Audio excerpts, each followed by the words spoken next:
Hello friends, मैं आप सबका स्वागत करती हूँ अपने इस यूट्यूब चैनल में जिसका नाम है बेस्ट स्टोरी हिंदी। तो आज की कहानी शुरू करते हैं। आज की कहानी का नाम है दिल से। सेवा दिल से करो, दिखावे से नहीं। तो मीरा 7 बजे घर में घुसती है तो देखती है कि किचन में बर्तनों का ढेर लगा हुआ है, पूरा घर अस्त व्यस्त पड़ा हुआ है। ये सब देखकर उसका माथा भन्ना जाता है और गुस्सा सातवें आसमान पर आ जाता है। लगभग चिल्लाते हुए अंदाज में वो अपनी सास से बोलते, क्या माँ जी आज राधा नहीं आई? आप मुझे बता नहीं सकती थी? मैं ऑफिस से ही फोन करके पूछती कि आज क्यों नहीं आई है। उधर से सास यानी कि मंजू देवी भी चिल्लाते हुए जवाब देती हैं, पता है ना पिछली बार तुम्हें फोन किया था, तुमने कैसे जवाब देता? क्या माँ जी, ऑफिस में ही फोन कर देती हो और टेंशन दे देती हो, इसीलिए मुझे नहीं पता, तुम जानो और तुम्हारी वो नौकरानी राधा। कहकर सास अपने कमरे में चली जाती है। मीरा को सास के मुंह नहीं लगना होता तो मीरा किचन में जाके अपने काम शुरू कहाँ से करे, इतने सारे काम में सोचने लग जाती है। बस ये सोच ही रही होती है कि उसके 8 साल के बेटे अरुण की आवाज आ जाती है, मम्मी प्लीज एक गिलास मैंगो शेक बना के दे दो। राधा मीरा मैंगो शेक बनाने के लिए किचन में चली जाती है और उतने में ही बेल की आवाज आती है। वो दरवाजा खोलने जाती है तो देखती है सामने राधा खड़ी है। राधा को देखते ही उसकी जान में जान आती है और साथ में गुस्सा भी। वो इशारे से अंदर आजा कहकर खुद अंदर किचन में आ जाती है और बाद में राधा गेट लगा के किचन में आके बर्तन धोने लग जाती है। मीरा बस चिल्ला ही रही होती है, राधा ये क्या, तुम रो रो छुट्टी कर लेती हो, पहले बता तो दिया कर कि तुझे छुट्टी करनी है, मैं सब कुछ अपने हिसाब से एडजस्ट कर लूंगी। अब देख रही है पूरा घर पूरी किचन कैसे पड़ा है, सब कुछ कैसे मैनेज होगा। बस मीरा चिल्ला ही रही होती है और राधा सुन ही रही होती है। चिल्लाते चिल्लाते मीरा का ध्यान राधा की तरफ जाता है कि उसके पीछे उसकी 6 साल की बेटी पिंकी खड़ी हुई है। मीरा को बड़ा दुख होता है कि बेचारी को उसकी माँ के सामने मैंने क्यों डांट दिया। चलो फिर मीरा बोलती है, पिंकी चलो तुम जाओ अरुण भाई के रूम में जाके खेलो, मैं तुम दोनों के लिए मैंगो शेक लाती हूँ, तुम लोग शर्त लगाना कि पहले कौन जीतेगा, फिर मैं उसे कुछ गिफ्ट दूंगी। कहकर मीरा पिंकी को बहला देती है और उसे अरुण के कमरे में भेज देती है और राधा से बोलती है, अब बर्तन ही मांजती रहेगी या बताएगी भी कि तू आई क्यों नहीं, सुबह से कहाँ थी। उतने में ही सास मंजू देवी भी आ जाती है। मीरा अगर तेरा ये अपने बेटे को मैंगो शेक देना और नौकरानी पे चिल्लाना हो गया हो तो मेरे लिए भी 1 कप चाय बना दे। मीरा को सास के मुंह लगना नहीं था तो चुपचाप से जी माजी कहकर चाय बनाने के लिए रख देती है। मंजू देवी तो चली जाती है। साथ में मीरा राधा से बोलती है, राधा अब बता भी दे कि तू सुबह से क्यों नहीं आई, क्यों रो रही है, क्या बात है। तो राधा रोते हुए और ज्यादा रोने लग जाती है और कहती है कि जो आपने मुझे सैलरी दी थी वो आधी सैलरी मैंने राशन वाले को दे दी और आधी अपनी बेटी की पढ़ाई के लिए रख ली, छुपा कर रख दी ताकि मैं फीस सोमवार को दे दूं। अभी स्कूल बंद है 2-3 दिन। ये कहकर और उसके पति ने उससे शराब के लिए पैसे मांगे जो कि राधा ने दिए नहीं। इस बात पे झगड़ा हुआ, मारपीट हुई और सुबह उसके बदन में दर्द था, इसलिए वो आज आई नहीं। उसे पता था आप बहुत परेशान होगी, कैसे मैनेज करोगी, इसलिए हिम्मत करके अब मैं आ गई। मीरा को सुनकर थोड़ा सा दुख होता है कि मैंने बेवजह ही बेचारी को डांट दिया, वजह तो पूरी जानी ही नहीं। कहती है अच्छा चल ठीक है, और चाय के साथ साथ 1 गिलास हल्दी वाला दूध भी तैयार करके राधा को दे देती है मीरा। फिर उसके बाद में मीरा अपनी सास को चाय देने जा ही रहती है कि उतने में उसके पति माधव भी आ जाते हैं। वो माधव और अपने लिए भी चाय बनाने के लिए चली जाती है।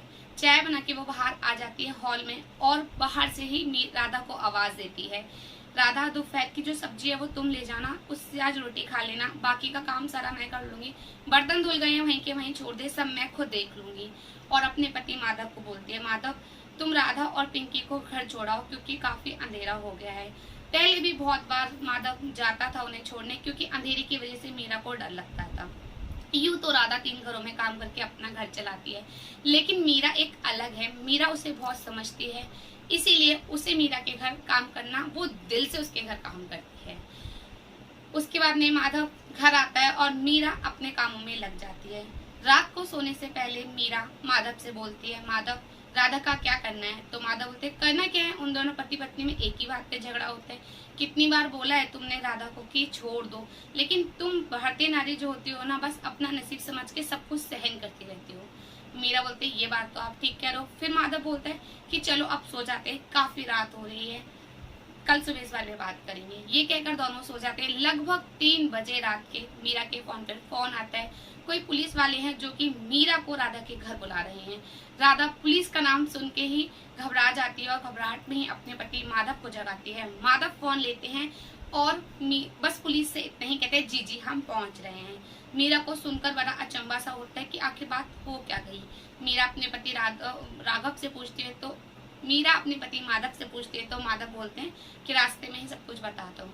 गाड़ी में बैठ के मीरा राधा के घर पहुंचती है। वहां देखती है सामने ही जो देखती है उसे देखते ही मीरा के पैरों तले जमीन खिसक जाती है। सामने राधा की लाश पड़ी है। 6 साल की बेटी पिंकी एक कोने में डरी सहमी सी बैठी है और पति के हाथ में चाकू है। पुलिस कहती है कि इसने अपनी पत्नी का कत्ल कर दिया है, अब इसे तो कड़ी से कड़ी सजा होगी। लेकिन पिंकी का आप लोग को क्या करना है आप लोग बता दीजिए, क्योंकि अभी इनका पास में कोई रिश्तेदार भी नहीं रहता जो हम पिंकी को अभी उसे दे दें, क्योंकि रात काफी हो रही है। ये सुनकर ही माधव और मीरा डिसाइड करते हैं कि पिंकी को अपने घर लेकर आएंगी। पिंकी को वो अपने घर ले आती है और ऑफिस से 4-5 दिन की छुट्टी भी ले लेती है। लेकिन इस बीच वो देखती है कि पिंकी बहुत डरी रहती है। बीच में उसे अपनी माँ की बहुत याद आती है। राधा पिंकी का दिल से बहुत ख्याल रखती है, लेकिन फिर भी कहीं ना कहीं उसे ऐसे महसूस होता है कि जो उसका बेटा अरुण है वो उस पर धौंस जमाता है। वो ये जताता है कि वो मालिक का बेटा है और पिंकी नौकरानी की बेटी। और अपनी सास को भी देखती है, उसकी सास अजीब नजरों से ही पिंकी को देख रही होती है। ऐसे ही 1 महीना बीत जाता और एक दिन माधव राधा से कहता है, राधा क्यों ना पिंकी को हम ही गोद ले लें, क्योंकि इसी कारणवश हमारी दूसरी संतान तो हुई नहीं, तो इसलिए हम पिंकी को ही गोद ले लेते हैं। कहकर माधव चुप हो जाता है और मीरा कुछ भी नहीं कहती। अगले दिन उन्हें पुलिस स्टेशन जाना होता है, तो वो वहां जाते हैं और फिर पुलिस वाले उनसे बोलते हैं कि आपको मीरा और माधव जी आपको क्या करना है, आप पिंकी को गोद लेना चाहते हैं या फिर इसे हम किसी अनाथालय में भेज दें।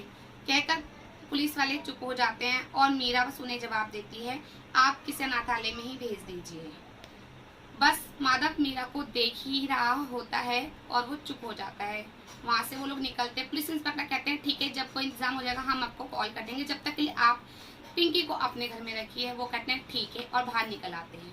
गाड़ी में बैठते ही माधव मीरा पे चिल्लाने लग जाता है, ये क्या मीरा, तुम्हें जरा भी अक्ल नहीं है, जरा भी तुम्हें इस बेचारी पे दया नहीं आई। तुमने ये नहीं पता कि ये बगैर माँ की बच्ची है, तुम इसे माँ का प्यार दे सकती हो। तुमने वहाँ क्यों मना करा, मुझे बहुत बुरा लगा, आज तुमने मेरी बात नहीं मानी। मैं चाहता हूँ कि हम पिंकी को गोद ले लें। मीरा चुप हो जाती है और मीरा कहती है बस मैं इसीलिए इसे गोद नहीं लेना चाहती। बेचारी, दया भाव जैसे शब्द में नहीं यूज करना चाहती। हमें पिंकी की सेवा करनी है तो हम दिल से उसे अपनाएं, ना कि किसी नौकरानी के टैग के साथ। मैं नहीं चाहती कि पिंकी मेरे घर में रहकर किसी नौकरानी का टैग लेकर घूमे। मैं नहीं चाहती कि वो मेरे घर में रहकर हर सुख सुविधाएं आराम से तो रहे, लेकिन अंदर ही अंदर उसे एक बेचैनी रहे। वो बेचैनी ये रहे कि वो एक नौकरानी की बेटी है। अरुण को मैं देखती हूँ, वो हमेशा धौंस जमाता है कि वो मालिक का बेटा और पिंकी नौकरानी की बेटी। तुम्हारी माँ जी परसों ही सत्संग में गई थी और पूरे मोहल्ले में ढिंडोरा पीट कर आ गई कि देखो वो कितनी दयावान है, उन्होंने एक नौकरानी की बेटी को अपने घर में रखा हुआ है। मैं नहीं चाहती इसे दया भाव जैसे शब्दों का क्या फायदा। हम दुनिया के दिखावे के लिए लोगों की वाहवाही लूटने के लिए पिंकी को अपने घर में रख लें, लेकिन अंदर ही अंदर पिंकी को बहुत दुख लगेगा। अभी तो ये इतनी समझदार नहीं है, पर जैसे से समझदार होगी इसे ये एहसास होगा कि ये नौकरानी की बेटी और हमेशा इसे नीचा ही दिखाया जाएगा। इसलिए मैं नहीं चाहती कि इसे हम अपने घर में रखें, गोद लें। इसके लिए बेहतर यही होगा कि ये अनाथालय में रहे और हम इसकी जरूरत का ख्याल रखेंगे। हम हमेशा इसके साथ रहेंगे, हम इसकी पढ़ाई लिखाई का, शादी का सारा खर्चा हम ही उठाएंगे माधव। लेकिन प्लीज मैं इसे अपने घर में नहीं रखना चाहती, गोद नहीं लेना चाहती। मैं नहीं चाहती कि ये इसे घुट घुट के जिए, अपने पंख फैलाए, उड़े, अपने अरमानों को अच्छे से जिए, महसूस करे, एक खुली हवा में सांस ले सके। बस माधव मैं यही चाहती हूँ। मैं ये चाहती हूँ कि हमें अगर किसी की सेवा करनी है तो हम दिल से करें, दिखावे के लिए नहीं। इसी के साथ माधव मुस्कुरा जाता है और बस ये कहानी एंड हो जाती है। आपको मीरा का डिसीजन कैसा लगा आप भी कमेंट करके जरूर बताएं और साथ में कमेंट ये भी करें कि आपको मेरी सुनाई कहानी कैसी लगी। हमारे चैनल को सब्सक्राइब जरूर कीजिए और लाइक भी जरूर कीजिए। इसके साथ मैं आपसे विदा लेती हूँ। अगली कहानी में फिर मिलेंगे, तब तक के लिए राधे राधे।